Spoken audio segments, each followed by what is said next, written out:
बिहार में शायरी का जंग चल रहा है। वैसे शायरी के साथ साथ दोहे भी हैं, कविताएं भी हैं, तो आप कह सकते हैं हिंदी उर्दू मुशायरा चल रहा है महागठबंधन के अंदर और नीतीश कुमार के एनडीए के अंदर भी।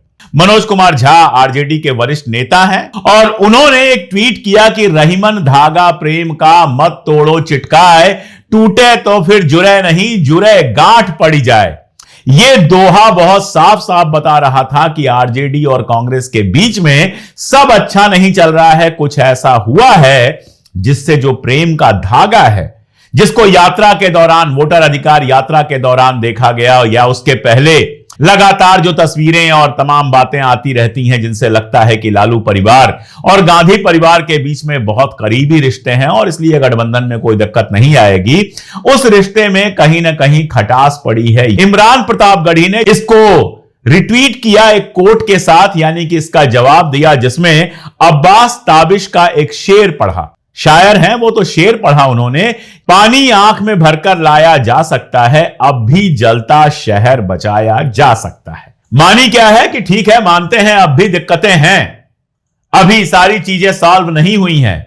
इस शेर का मानी यही है कि खतरा बना हुआ है लेकिन अभी भी उस खतरे से बचाया जा सकता है।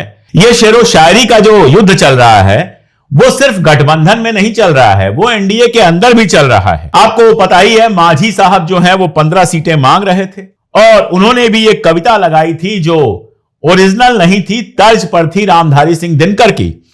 हो न्याय अगर तो आधा दो, यदि उसमें भी कोई बाधा हो तो दे दो केवल 15 ग्राम, रखो अपनी धरती तमाम, HAM यानी हम वही खुशी से खाएंगे, परिजन पे असी न उठाएंगे।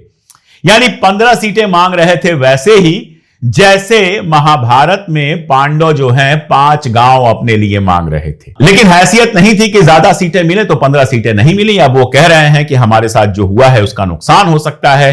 उपेंद्र कुशवाहा, इन्होंने भी एक शेर लिख दिया। इन्होंने कहा आज बादलों ने फिर साजिश की, जहां मेरा घर था वहीं बारिश की।